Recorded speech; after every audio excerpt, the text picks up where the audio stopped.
მოგესალმებით. დღეს უნდა განვიხილოთ აწმყოს ძალა, ისე მერვე თავზე ვართ გადასული და ამას ასეთი დასათაურება აქვს გასხივოსნებული ურთიერთობები და ძალიან საინტერესო თავია, მინდა გითხრათ, აქ ისმება ესეთი შეკითხვა. შესაძლებელია შეკითხვა არა, მაგრამ ესეთი მოსაზრებაა გამოთქმული, რომ ადამიანი, ნახე, წავიკითხავ ამას და მერე გავავრცოთ თემა ისევ ჩემებურად, ჩემი როგორ გავიგე, როგორი ინტერპრეტაცია გავაკეთე და თქვენ თვითონაც შეგიძლიათ თქვენი მოსაზრებები დააფიქსიროთ მერე. მუდამ მეგონა, რომ ჭეშმარიტი გასხივოსნება მხოლოდ ქალისა და მამაკაცის სიყვარულით მიიღწევა. ჩვენ ხომ მხოლოდ ასე ვიქცევით ერთმთლიანობად. ანუ და აქ არის ის შეკითხვის მსგავსი, რომ როდესაც ქალი და მამაკაცი ერთმანეთს ვერ პოულობენ, ერთად არ არიან, ანუ გამოდის, რომ არ არის ერთი მთლიანი და აქაც ბედნიერებას ვერ იპოვნის ადამიანი. მაგრამ ნახეთ, როგორი პასუხი აქვს. თქვენო ტოლე ისე განმარტავს ამას, რომ ისე გადადიხართ მომავალში, რომელიც არ არსებობს და ასევე არ არსებობს წარსული, მუდმივად ამას გვეუბნება, ყოველთვის არ მომბეზრდება იმის თქმა, რასაც თვითონაც ყოველ თავში, რა ვიცი, ალბათ 100-ჯერ იმეორებს, რომ უნდა იყოთ დარჩეთ აწმყოში. და ეხლა რას უკავშირებს? ადამიანი თუ არის მარტო, ანუ გამოდის, რომ ის არ არის მთლიანი, გამთლიანებული არ არის. აუცილებლად ეძებს ვიღაცას, საპირისპირო სქესის წარმომადგენელს და ისევ გადადიხართ დროში, რომელიც ატოლეს განმარტებით დრო, რომელიც არ არსებობს, ხო? და თქვენ ეძებთ ისევ მომავალში ხსნას, თუმცა ხსნა უნდა იპოვნოთ ისევ აწმყოში, ახლა და ამჟამად განმარტავს. და სხვათა შორის ვეთანხმები ამ მოსაზრებას, იმიტომ რომ კი გასაგებია, რომ ერთი მთლიანი ვერასოდეს ვერ გახდება ადამიანი ფიზიკურ დონეზე. ეხლა ქალი და მამაკაცი ფიზიკურად თუ მარტო ხარ, ვერ იქნები, მიუხედავად იმისა, რომ ადამიანში არის ქალური და მამაკაცური საწყისებიც ორივეა, მაგრამ ეხლა ქალში რა თქმა უნდა მეტია, ის 80%-ია და 20% დანარჩენი შეიძლება იყოს მამაკაცური და პირიქით, ხო? რაღაც პატარ-პატარა ის იმით არის, ზოგჯერ მეტიც არის ხოლმე. საწინააღმდეგო სქესის თუნდაც ჰორმონები, სამედიცინოენით რო ვთქვათ, მაგრამ ნახეთ რა ხდება, თქვენ ნუეძებთ ხსნას მომავალში, ისევ დროზე ნუ ხართ დამოკიდებული. არა აქვს მნიშვნელობა, შენ ამ შემთხვევაში მარტო ხარ, თუ შენს გვერდზე არის შენი პარტნიორი, არ ვიცი, ქალი იქნება თუ მამაკაცი, უბრალოდ ეხლა, აი აწმყოში ყოფნით ის სიამოვნე, ამით ეს შეგრძნება უნდა გქონდეს, თუ გინდა რომ ნამდვილი რეალური და ჭეშმარიტი ბედნიერება იპოვნო. და განმარტავს, რომ ბედნიერება არის თვითრეალიზაციაში და შინაგან თავისუფლებაში და რა თქმა უნდა სიმშვიდეში. არაერთხელ აქვს გამეორებული სხვა თავში ეს, რომ თუ ადამიანი შინაგანად არ არის ეს თვითრეალიზებული, თვითონ თუ არ გრძნობს მთლიანად თავს, რომელიც კიდევ ერთხელ ვიტყვი, რომ ფიზიკურ დონეზე შეიძლება არ იყოს, მაგრამ ეს შინაგანი შეგრძნებების დონეზეა, ხო? მაშინ ყოველთვის მაშინ ეს ბედნიერებაც, რომელიც გარედან შემოდის, ყოველთვის იქნება დროებითი და განხილული აქვს მერე ურთიერთობები ქალის და მამაკაცის და რას გულისხმობს. ანუ მან ავიღოთ შეყვარებული წყვილი, ხო, როგორ ხდება ეს ურთიერთობები? ხშირ შემთხვევაში ერთმანეთს, როდესაც გაიცნობს ახალგაზრდა იქნება თუ რამ შორბა აქ რასაკში ქალი და მამაკაცი და შეუყვარდებათ ერთმანეთი, ეს შეყვარებულების პერიოდი არის ძალიან კარგი, ძალიან ლამაზი, მშვენიერი, ერთმანეთს სიყვარულს, აი რასაც სიყვარულს ვეძახით ჩვენ ადამიანების ძირითადი ნაწილი, ხო, უმრავლესობა და ამ დროს ესე იგი მუცელში, სხეულში პეპლები დაფრინავს, სამყარო ჩვენი ყველას გონია იმ დროს, რომ აი არა ძალიან ბედნიერია, ძალიან კარგად არის, მაგრამ რაღაცა გარკვეული პერიოდი გადის და ნახეთ რა ხდება სიყვარული უკვე ის რასაც სიყვარულს ჩვენ ვეძახით თითქოს ქრება, ნელდება, რაღაცნაირად უფერულდება, უფასურდება, იმიტომ რომ ისე მატერიალურ დონეზე რაღაცა პრობლემები წარმოიქმნება, თუნდაც არა მატერიალურ დონეზე, რაღაცა ღირებულებებში, გონებაშიც, ხო? ჩვენ ხო ყოველთვის ჩვენ თავს გონებასთან ვაიგივებთ და სწორედ ეს არის აი ამ წიგნის ერთ-ერთი მთავარი იდეა, რომ არაფერთან არ უნდა გააიგივეო შენი თავი, იმიტომ რომ როდესაც ადამიანი გონებასთან აიგივებს თავს, თუნდაც ეს ღირებულებები, რომლებიც ქალსა და მამაკაც შორის ურთიერთობებში არ ემთხვევა და ერთმანეთს აცდენია მე ერთი რამ მომწონს და მას სხვა რაღაც მოსწონს და რაღაცა შეფასებებს ვაძლევთ, ის კარგია, ის ცუდია, ის ისე არ იქცევა როგორც მე მინდა და ამ დროს უკვე იწყება კონფლიქტები და ეს კონფლიქტი სრულიად შეიძლება გადაიზარდოს ისეთ პირველ პერიოდში, ნახეთ, ყველაფერი კარგად არის, მე გადაიზრდება ეს კონფლიქტები, როგორ მდგომარეობა ხდება, იცით, ემოციები ირევა, ან თან არის სიყვარული, მაგრამ თან გაუგებრობა, არასასიამოვნო ემოციები ჩნდება, ერთმანეთს ვერ ეწყობიან და შეიძლება სიძულვილი წარმოიქმნას, ანუ ორივე ერთად არის გაურკვეველ მდგომარეობაში და ბოლოს შეიძლება იქამდეც მივიდეს საქმე, რომ აბსოლუტურ სიძულვეში გადაიზარდოს და კარგ შემთხვევაში შეიძლება სიძულვილი არ იყოს, მაგრამ მაინც არ მთავრდება ხოლმე ერთმანეთთან ვერ გრძნობს ადამიანი ბედნიერებას. აი ამ ყოფითი პრობლემების გამო ან რაღაცა გონების, ჩვენ შეფასებების გამო. მე მგონი კარგად ავხსენი, ხო, ეს ჩემი სიტყვებით მინდოდა გადმომეცა, მაგრამ ჭეშმარიტი ხსნა, ეს არის ჭეშმარიტად, როდესაც ბედნიერია ადამიანში, ბედნიერება ეს არისო, როდესაც ხარო ყოფიერებაში, ხო? შენ თავს იპოვნი. ანუ შენ თავში მე ვიტყოდი, რომ ღმერთი უნდა გააღვიძო. აი, როდესაც ღმერთს პოვლობ შენ თავში, აღარ არის საჭირო უკვე მეორე ადამიანის მოძებნა იმისთვის, რომ კარგად იგრძნო თავი და ბედნიერად იგრძნო თავი. არ ვიცი ახლა რამდენად ისმის ეს ხმა ჩაწერის დროს, იმიტომ რომ ზოგჯერ არის ხოლმე ჩავწერ და მე აღარ ისმის ხმა და დამავიწყდა იმის გაკეთება, ყურსასმენების გაკეთება.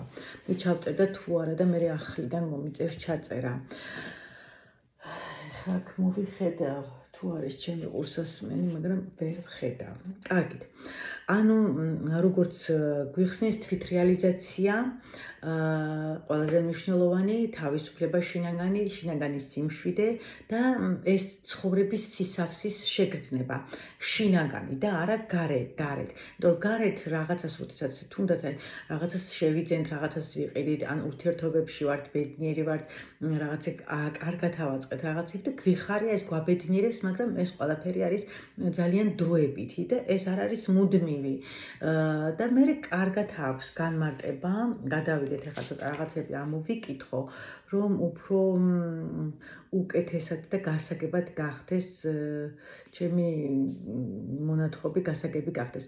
ხო, მე შემდეგ აქვს დასათაურება სიყვარული, სიძულვილი და ურთიერთობები, რაზეც უკვე მოკლედ, მაგრამ მაინც ვისაუბრე. თუ ვინმე დაინტერესდებით, შეგიძლიათ წაიკითხოთ ეს, თუ არა და ძირითადად შინაარსს მე ესე გადმოვცემ. და შემდეგ უკვე არის, ნახეთ რა, დაუძლეველი დამოკიდებულება და მთლიანობის ძიება. ანუ აქ არის საუბარი უკვე მიჯაჭვულობაზე, ადიქციაზე.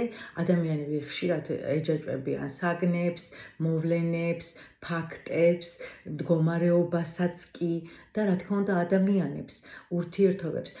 ნახეთ, თქვენ ძალიან ბევრჯერ გსმენიათ, გინახავთ ან საკუთარ თავზეც გამოგიცდიათ, რომ არიან ადამიანები ურთიერთობებში, პარტნიორულ ურთიერთობებზე მაქვს ახლა ამ შემთხვევაში საუბარი, თუმცა სხვა ურთიერთობებზეც ვრცელდება ეს ყველაფერი, რომ უკვე ვეღარ გრძნობენ კარგად თავს, აღარ არიან კომფორტულად ვერ გრძნობენ ერთმანეთთან თავს, მაგრამ იმდენად არიან მიჩვეულები ერთმანეთს, რომ ერთმანეთისგან ცალ-ცალკე ცხოვრებაც უჭირთ, ანუ განცალკევება უჭირთ.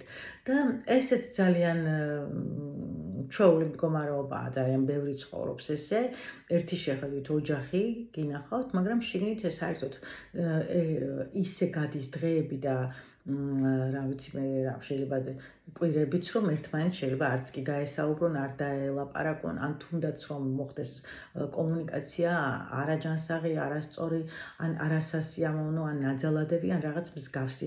მაგრამ ერთმანეთის გარეშეც ვერ წარმოუდგენიათ ხოლმე ცხოვრება. და ახლა ნახეთ რა წერია, რატომ ხვდებით სხვაზე დამოკიდებული.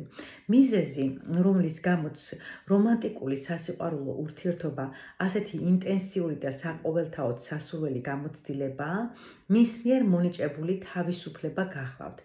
ის გვანთავისუფლებს ჩვენში ღრმად ფესვგადგმული შიშის, მოთხოვნილებების, დანაკარგისა და დანაკლისის შეგრძნებებისგან, განცდისგან, რომ რაღაც გვაკლია და არასრულყოფილები ვართ. ყველაფრისგან, რაც ადამიანის არარეალიზებულ და არაგასხიოსნებულ მდგომარეობას ახლავს. ამ მდგომარეობას ფიზიკური და ასევე ფსიქოლოგიური განზომილება აქვს. ფიზიკურ დონეზე მთლიანი არ ხართ და არც იქნებით. ამაზე ვისაუბრე უკვე, ვერ ვიქნებით. ანუ ნახეთ, როდესაც ადამიანი გრძნობს სისავსეს, შინაგან სისავსეს ვერ გრძნობს, საკუთარ თავთან მარტო დარჩენის ეშინია. აქ არის სამუშაო ასევე შიშებზე და დამოკიდებულება უჩნდება იმის გამო, რომ ეშინია მარტო დარჩენის. რატომღაც პარტნიორთან უფრო დაცულად გრძნობს თავს. მიუხედავად არაჯანსაღი კომუნიკაციისა და აი სიყვარულს ასაც ვეძახით, აღარ არის სიყვარული, მაგრამ სამაგეროდ დაცულია ეს ადამიანი და მე ვიტყოდი, რომ ეს არ არის იშვიათი შემთხვევა, ეს ძალიან ხშირად ხდება ასე. და ასევე არის ის, რომ როდესაც ვერ თავისუფლდები. ანუ ნახეთ, იმდენად ხარ მიჩვეული, აი ჩვევების გადაჩვევა ხო ძალიან რთულია, ნებისმიერი პატარა ჩვევა რო აიღოთ ხო, არამც თუ დამოკიდებულება რამეზე, ან ალკოგოლზე დამოკიდებულება იქნება ეს სიგარეტზე, თამბაქოზე დამოკიდებულება იქნება თუ საგანზე თუ ან აი ესე შოპინგები რო უყვართ ძალიან, ესეც დამოკიდებულებაა. ძალიან ბევრ რაღაცაზე შეიძლება იყოს დამოკიდებული ადამიანი და ყიდულობდეს ნივთებს, რომელიც საერთოდ არაფერში არ ჭირდება. აი დაახლოებით მსგავსი სიტუაცია, თუმცა ეს უფრო ბევრად მნიშვნელოვანი, იმიტომ რომ ცხოვრობდი ადამიანთან უბრალოდ იმიტომ რომ დამოკიდებული იყო მასზე, ასე თუ ანუ მიჯაჭვული იყო მასთან ცხოვრებას, ეს ძალიან რთულია და არ არის ადვილი, მაგრამ არანაკლებ რთულია განცალკევებით ყოფნა ასეთი ადამიანისთვის. ანუ ნახეთ რა ხდება, აქაც სამუშაო აქვს ადამიანებს, ასეთ შემთხვევაში, აქ ახლა სულ გასხიოსნებაზე ამ წიგნში საუბარი, ადამიანი ვერასოდეს ვერ მიაღწევს აი ამ გამთლიანების ეგრეთ წოდებულ გასხიოსნებულ მდგომარეობას, ხო? არასრულობის შეგრძნება ფსიქოლოგიურ დონეზე გაცილებით დიდია, ვიდრე ფიზიკურზე. იმის გამო, რომ თავს გონებასთან აიგივებთ. თქვენი მე გარეგნულ დონეზე არსებობს. იმის შეგრძნებას ვინც ხართ, იმ რაღაცეებიდან იღებთ, რომლებსაც საბოლოოდ თქვენთან საერთო არაფერი აქვს. თქვენი სოციალური როლიდან, ქონებიდან, გარეგნობიდან, წარმატებიდან და წარუმატებლობიდან, წარმოდგენების სისტემიდან და ასე შემდეგ. ეს არის ყალბი გონების მიერ შექმნილი მე.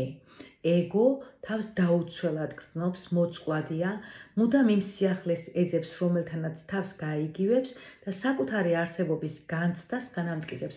ანუ ესე იგი ხომ გაგიგიათ ესეთი რამე პრაქტიკაში რომ გადმოვიტანოთ ეს და რეალურ ცხოვრებაში, რომ აი ის სიყვარული აღარ არის გაქრა, მაგრამ იმდენად მივეჩვიეთ ერთმანეთს, რომ ერთმანეთის გარეშე ცხოვრება არ შეგვიძლია. ჩემთან მაგალითად ძალიან ბევრჯერ გაუჟღერებიათ და უთქვამთ ესეთი რამე. ასევე ხო, ეხლა სადღა არის ის ურთიერთობა, აღარ არის ვნება, აღარ არის გრძნობა, აი ის გრძნობა, რომელიც დასაწყისში იყო, მაგრამ აი ბავშვების გამო ვრჩები, ბავშვების გამო ვართ. აქ არ მაქვს ლაპარაკი, ასეთი გამონათქვამები, ასეთი მე ვიცი ძალიან ხშირად მოდიან ხო კლიენტები, როდესაც ვმუშაობ ჩემთან და არა მხოლოდ კლიენტები, უბრალოდ შეგიძლიათ ნებისმიერი მეგობარი, მეზობელი, ესეთი ხშირად არის ხოლმე ესეთი საუბრები. ასევე, ну აი რა ვქნა ხა ხო ვერ დავტოვებ მამაკაცისგან არის ხოლმე ხშირად რომ ოჯახს ახლა რჩენა უნდა ხომ ვერ დავყრი და წავალ და ხალხი სხვათა შორის ამას ეთანხმება რომ აი რატომ უნდა დატოვოს ხო ცოლ-შვილი, როდესაც ამდენი წელი 30 წელი ერთად ცხოვრობენ და ეხლა რაღა დროს მათი დაშორება იყო და სიამოვნებაში რეალურად ისინი ერთმანეთთან ცხოვრობენ, მაგრამ ეს არ ნიშნავს რომ ბედნიერები არიან. ეს არის მიჯაჭვულობა. ეს ძალიან ადვილი და მარტივი გასაგებია, ასე რომ და აი მერე ყველაფერი კარგად იქნება, აი მერე აღარ არის, მერე არ არსებობს, ხალხო ყოველთვის აწმყოში ვართ, გვიხსნის ავტორი გასაგებად, მერე აღარ არის, მომავალი არ არის ფაქტურად, დროც არ არის, ხო, ეს ფსიქოლოგიურ დროს როცა განვიხილავთ, კი ბატონო, მაგრამ დრო და ეს ყველაფერი ილუზია. რა თქმა უნდა. ხო და აი ნამდვილ სიყვარულზე ამბობს კიდე ეს არ არის სიყვარული ესე იგი ხო თუ სიყვარულია მაშინ რატომ ხდება ისე რომ ჯერ გვიყვარს და მე აღარ უკვე რაღაცა დამთავრდა რაღაცა ეტაპი დასრულდა სიყვარული ნამდვილი სიყვარული საპირისპიროს არასოდეს არ გულისხმობს და ეხლა ამასაც ამოვიკითხავ ნახე თუ კი ურთიერთობებში ორივე განიცდით სიყვარულსაც და იმასაც რაც სიყვარულის საპირისპიროა თავდასხმა, ემოციური ძალადობა და ასე შემდეგ, დიდი ალბათობით ეგოსთვის დამახასიათებელი მიჯაჭვულობისა და სიყვარულზე დამოკიდებულებით გამოწვეული ჩაბღაუჭების გავლენის ქვეშ ხართ. არ შეიძლება ერთ მომენტში პარტნიორი გიყვარდეთ, მეორე წუთს კი თავს ესხმოდეთ მას. ნამდვილ სიყვარულს საპირისპირო არა აქვს. თუ მას საპირისპირო უჩნდება, ეს უკვე სიყვარული აღარ არის. ანუ ეს არის ეგოს ძლიერი მოთხოვნილება, ჰქონდეთ თავისი მეს უფრო სრული და ღრმა შეგრძნება. ეს არის საჭიროება, რომელსაც სხვა ადამიანი დროებით აკმაყოფილებს. ეს ეგოსთვის ნიშნავს ხსნას, რომელიც მცირე ხნით მართლა ადამიანს მისთვის საჭიროა მართლა ხსნა არის. ნუ ეხლა იმ პერიოდში როცა ამას განიცდი, მართლა გონია რომ ყველაფერი ჯობია ესე ვიყო და კარგად ვიქნები. მაგრამ სინამდვილეში ეს არ არის ხსნა, ეს არ არის თავისუფლება და ეს არ არის სრულყოფილება, შინაგანი სისავსე. ეს არავითარ შემთხვევაში არ არის, ხო? ანუ ეს აქვს განმარტებული, ანუ ამბობს რომ ნებისმიერი დამოკიდებულება იწყება ტკივილით და ასევე მთავრდება ტკივილით, ადამიანი თავს უნდა გრძნობდეს კარგად და სრულყოფილად და აი მხოლოდ და მხოლოდ მაშინ იქნება ჭეშმარიტად ბედნიერი და აი ეს არის ნუ წაღანაც ვთქვი რომ აი ღმერთი რო გაიღვიძებს შენში და როცა გრძნობს შინაგანად ამ სისავსეს მაშინ ხარ ძალიან კარგად და ეს უკვე უტოლდება იმ გასხეოსნებულ მდგომარეობას ხო მე დასაწყისშიც აღნიშნე გასხეოსნებას ყველა თავისებურად აღიქვავს თუმცა ჩემთვის გასხეოსნება არ ნიშნავს იმას რომ აუცილებლად რაღაცა ფრთები უნდა გქონდეს და ცაში უნდა დავფრინავდე და ესეთი შინაგანი სისავსის შეგრძნება უკვე მაგას ნიშნავს. მერე კიდევ აქვს განხილული ესეთი თავი დამოუკიდებლობისაგან გასხივოსნებული ურთიერთობებისკენ. შეიძლება ურთიერთობა, რომელიც დამოკიდებულებას ეფუძნება, ჭეშმარიტ ურთიერთობად გადაიქცეს, ესეთი შეკითხვაა. დიახ, გვეუბნება ავტორი. აწყოში ყოფნა უნდა შეძლოთ და ყოფნა ყურადღების აწყოში მოკრეფით გააძლიეროთ. ეს მთავარია იმის მიუხედავად მარტო ცხოვრობთ თუ პარტნიორთან ერთად. იმისთვის რომ სიყვარული გაიფურჩქნოს, თქვენი აწყოში ყოფნის სინათლე იმდენად ძლიერ უნდა ანათებდეს, რომ ვერ დაგჯავნოთ იმან, ვინც ფიქრობს და ვერც იმან, ვისაც სტკივა. ანუ ისევ ჩვენ თავზეა ხო ლაპარაკი? ანუ გონებასთან გონებამ არ უნდა გვაჭობოს. ანუ ეხა გონება და მე წინა თავშიც ვისაუბრე იმაზე, რომ გვერდიდან არის საჭირო უყურო შენ თავს. აი დაკვირვება, დამკვირვებელი უნდა გახდე. იმისი რაც ხდება, რაზეც ფიქრობ, იმიტომ რომ ჩვენ არც ჩვენი ფიქრები ვართ, არც ჩვენი აზრები ვართ, ის ფიქრი მოვა და წავა, მაგრამ შენ კიდევ უფრო მეტი ხარ და კიდევ უფრო ღრმა ხარ, ვიდრე ის შენი ფიქრია, რომელიც რაღაც მომენტში გაივლის შენ თავში. ნუ ხომ არის ესე რომ რეალურადაც რომ დავაკვირდეთ, შეიძლება ეხლა ამას ვფიქრობ და გავაწყლები სხვა რაღაცას ვფიქრობ. ანუ გამოდის რომ არ ხარ ხო ის შენი ფიქრები, შენ ნამდვილად არ ხარ. ეხლა გვეუბნება კიდე რას, ხო? კიდე განსჯის გარეშე, შეფასებების გარეშე ამაზე ვისაუბრეთ. თუ გონებას ეგოიზმით აღარ გამოყვებავთ, ის კომპულსირობის თვისებას დაკარგავს, რაც ძირითადად განსჯისკენ აკმაყოფილ მისწრაფებას და არსებულის მიმართ წინააღმდეგობაში ვლინდება და კონფლიქტს, დრამასა და ახალ ტკივის ქმნის. როგორც კი განსჯა წყდება და გონება იღებს იმას, რაც არის, თქვენ მისგან განთავისუფლდებით, ანუ გონებისგან განთავისუფლებით. მიმღებლობაზე აქ საუბარი, აღარ გვინდა ეს განსჯა, არ გვინდა, ისიც კი არ უნდა განსაჯოს, ჩვენ ხო გაგვიერთებს რაღაც ფიქრი, მაგალითად, არასასიამოვნო, არასასურველი რაღაც მომენტში და მერე შეიძლება ჩაერთოს განსჯა, რომ ეს რატომ მოხდა, ეს რატომ ვიფიქრე, ან ეს რატომ გავაკეთე, ან ეს რატომ შემეშალა, ან ის არასწორად მოვიქეცი. ნუ სხვის შეფასებებზე უკვე აღარ ვსაუბრობ, რა თქმა უნდა, სხვაზეც იგულისხმება, სხვასთან სხვის ქცევების შეფასება და რასაც ჩვენ ხშირად ვაკეთებთ, კიდე მხოლოდ მის ქცევას კი არ ვაფასებთ, თვითონ ადამიანს უწოდებთ უკვე ამ შემთხვევაში, ის კარგია, ის ცუდია, ის ბოროტია, ის ეგოისტია, ის ასეთია, ის ნუ არ ვიცი, შეფასებები არა მხოლოდ ადამიანის შეფასება კი არა, თვითონ იმ თვისების, რა თვისებების მატარებელიც არის ეს ადამიანი, იმის შეფასებაც უნდა შევწყვიტოთ, უნდა შევწყვიტოთ ყოველგვარი განსჯა. თუ გვინდა, ანუ გონებასთან ჩვენ გონებასთან არ უნდა გავაიგივეოთ ჩვენი თავი. ხო და ვისაუბრეთ სიყვარულზეც, ხო? სიყვარული, აქ გვეუბნება, რომ არის ყოფიერების მდგომარეობა, თქვენ გარეთ არ არის, ის თქვენს სიღრმეშია, მას არასოდეს დაკარგავთ, ის არასოდეს დაგტოვებთ, ის სხვაზე რამე გარეშე ფორმაზე დამოკიდებული არ არის, თქვენი არსებობის მდუმარებაში, თქვენს უფორმო და დროის მიღმიერ რეალობას შეიგრძნობთ, როგორც გაუმჟღავნებელ სიცოცხლეს, რომელიც თქვენს ფიზიკურ ფორმაში ანათებს. შემდეგ იმავე სიცოცხლეს გრძნობთ ყველა ადამიანსა და ქმნილებაში, ფორმისა და განცალკევების საბურველს მიღმა იყურებით. ეს არის ერთიანობის რეალიზაცია. აი, სწორედ ეს არის სიყვარულიო. აი, ასე გვეუბნება. ანუ არ განასხვავებს სიყვარული არავის, ჭეშმარიტი და ნამდვილი სიყვარული, არ აკეთებს შეფასებებს, არ ხდება ამ დროს განსჯა, ისევე როგორც მზის სხივი არ განასხვავებს და ყველასა და ყველაფერს თანაბრად ეფინება, აი ესი არ უნდა განასხვავოს ადამიანმა სხვები და აი სიყვარული ის არის, რომ სიყვარული არის სიყვარული და მას საპირისპირო ნამდვილად არ ყავს. კიდე გაგრძელება აქვს ამას ურთიერთობებში, როგორც სულიერი პრაქტიკა. მოდი ოდნავ ამასაც შევეხოთ.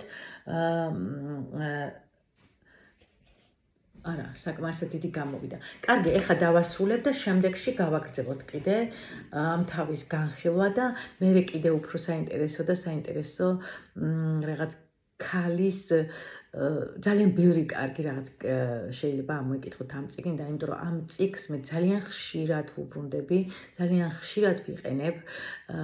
ნებისმიერ აი არის ისეთი დღეები, რა თქმა უნდა, მეც ჩვეულებრივად, როგორც ყველა ადამიანს, მაქვს ხოლმე რაღაც ან განსაცდელში ვარ, ხან რაღაცნაირად ემოციურად არ ვარ სტაბილურად, იმიტომ რომ 1000 რაღაც ხდება ცხოვრებაში, ყველას ცხოვრებაში და ასევე ჩემს ცხოვრებაში და როგორც კი რაღაცა შევატყობ ჩემ თავს, რომ არ ვარ ისე, როგორც უნდა ვიყო და გადაუხვევ იმ გზიდან, რომელიც აი ნამდვილად აი სიმშვიდის გზას დავარქმევდი. მე ამ წიგნს ვუბრუნდები და რა ვიცი, მე გირჩევთ, რომ თქვენც წაიკითხოთ ეს წიგნი და ნახოთ, იმედი მაქვს, რომ მოგეწონებათ.